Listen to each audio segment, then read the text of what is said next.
welcome to another thought-provoking episode on Zimwaves TV, where we dive headfirst into the topics that matter. Today's episode is titled, Should the Clergy Stay Out of Politics? Now, we're not just here to ruffle a few feathers. We're here to pluck the whole chicken. Even though this commentary comes hot on the heels of Bishop Namakanga's recent statements, our aim isn't to grill the good bishop. It's to give politicians a bit of an education. Think of it as a public service announcement with a twist.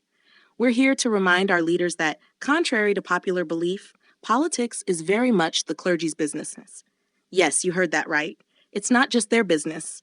It's their divine duty. Picture this: a shepherd without a flock, a knight without a quest, a superhero without a villain to thwart.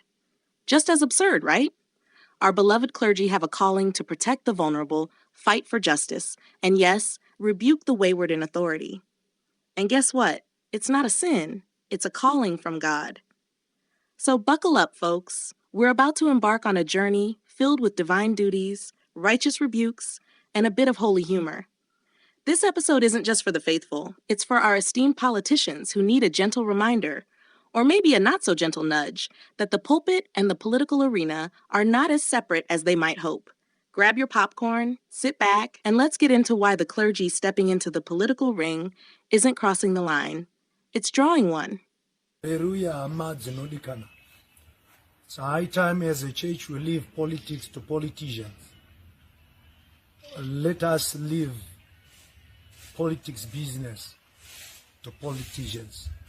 Probably politicians, they will come up with a better plan.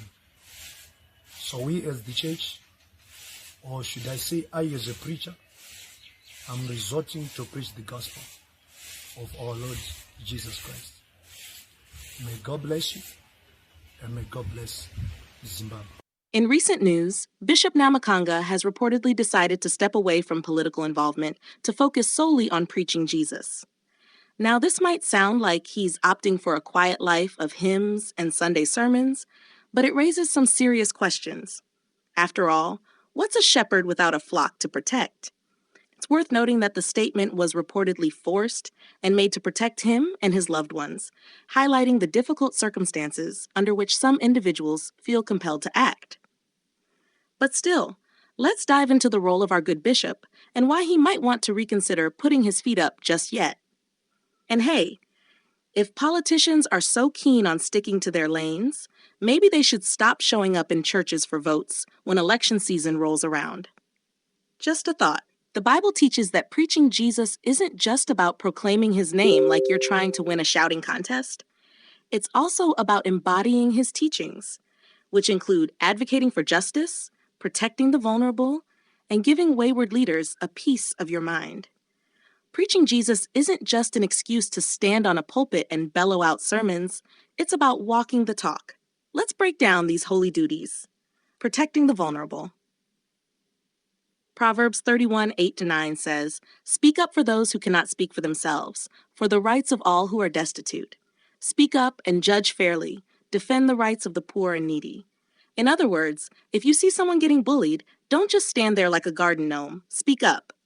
Be the hero Gotham needs. Don't be a silent bystander. Take a stand and be the voice of reason and justice in a world that often forgets the little guy. Isaiah 1:17 instructs, "Learn to do right, seek justice, defend the oppressed, take up the cause of the fatherless, plead the case of the widow." Translation, be Batman. But instead of fancy gadgets and a gravelly voice, you get compassion and a strong sense of justice. Same job, fewer capes. Channel your inner superhero, minus the high-tech gadgets and mysterious allure. Just bring along a heart full of compassion and a sense of justice strong enough to make a difference.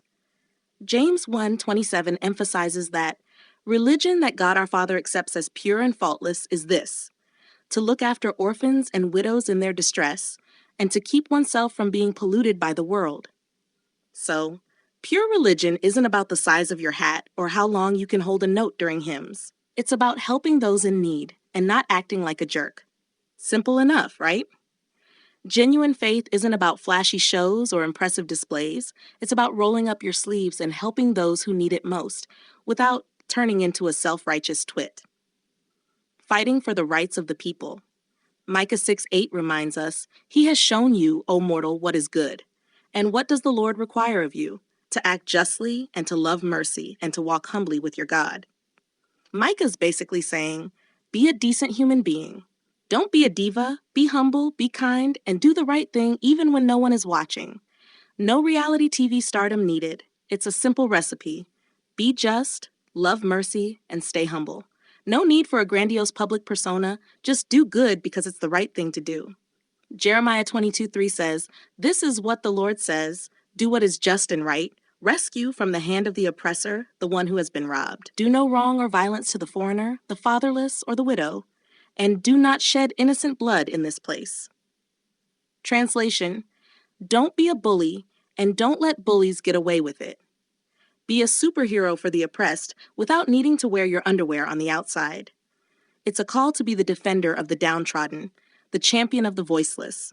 Basically, be the kind of hero who doesn't need spandex to save the day.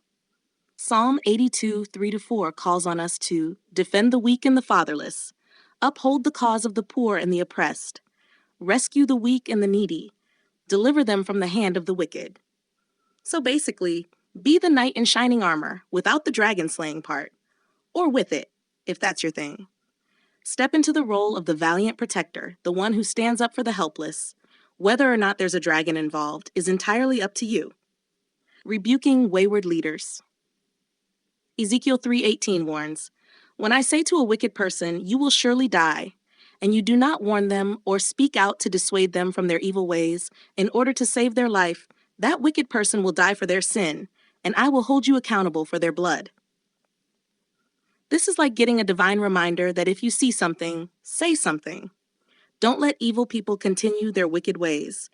Give them a good talking to. Channel your inner sassy grandma who doesn't tolerate any nonsense and isn't afraid to call out wrongdoings. Isaiah 58:1 encourages us to shout it aloud, do not hold back. Raise your voice like a trumpet. Declare to my people their rebellion and to the descendants of Jacob their sins. In modern terms, this means get on your soapbox and make some noise. Don't whisper about injustice, shout it from the rooftops.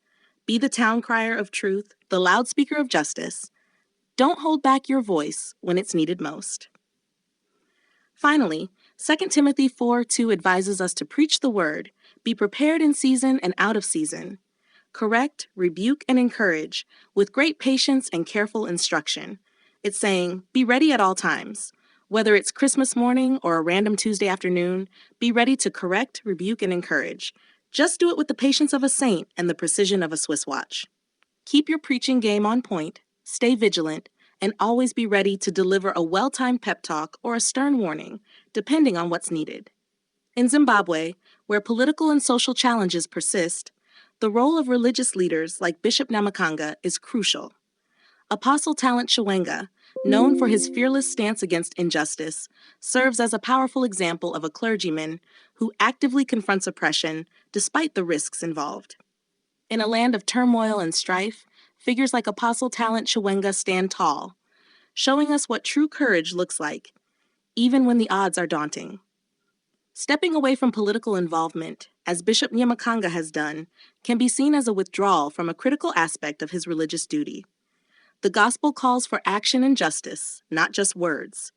It challenges us to stand against oppression, advocate for the oppressed, and rebuke corrupt leaders. Walking away from the fray might seem safe, but it leaves a gaping hole where a voice of justice and reason is desperately needed. In essence, to preach Jesus is to embody his values of justice, compassion, and righteousness. It is a call to action, especially in the face of injustice. Religious leaders, like all believers, are called to speak truth to power, defend the marginalized, and uphold the principles of righteousness and justice. If you're not actively defending the vulnerable and calling out the wicked, are you really preaching Jesus? Or just putting on a pious puppet show? In conclusion, the decision of Bishop Nyamakanga raises broader questions about the role of religious leaders in society. It serves as a reminder of the importance of actively advocating for justice and standing against oppression, echoing the words of Amos to let justice roll on like a river and righteousness like a never-failing stream. So dust off those robes, folks, and get ready to be the righteous river that sweeps away the gunk of injustice. Because, let's face it, someone's got to do it. And while we're at it, let's remind those politicians who are so keen on staying in their lane during non-election periods to keep that same energy and stay out of churches when they're fishing for votes.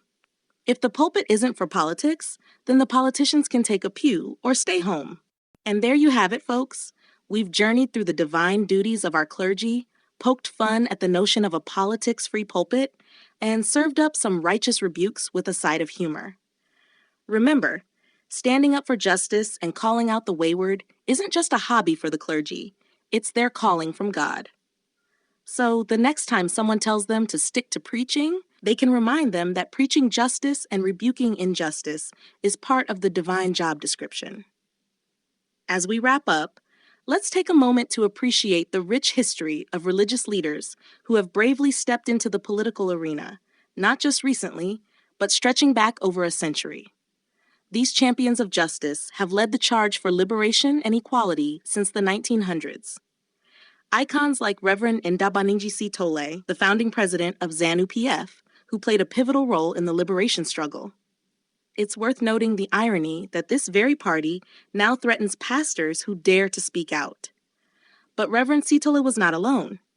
Many other clergy have also taken up the mantle of justice. Take Bishop Abel Muzariwa, who led the United African National Council UANC and played a significant role in Zimbabwe's transition to majority rule. And then there's Reverend Canon Banana, Zimbabwe's first president, whose leadership helped to shape the newly independent nation. And let's not forget Reverend Martin Luther King Jr., whose work in the United States as a civil rights leader echoes the global fight for justice and equality. From the Reverend Sitola to countless others who have stood up against oppression, the history books are full of clergy who have fought for the people. Their legacy reminds us that the pulpit and politics have always been intertwined in the pursuit of justice and righteousness. Thank you for tuning in to this thought-provoking episode on Zimwaves TV. Until next time, stay informed, stay engaged, and remember, speaking truth to power isn't just for politicians. It's a divine calling for us all. Keep the faith, keep fighting for justice, and may your voice be as loud as a trumpet in a world that needs to hear it.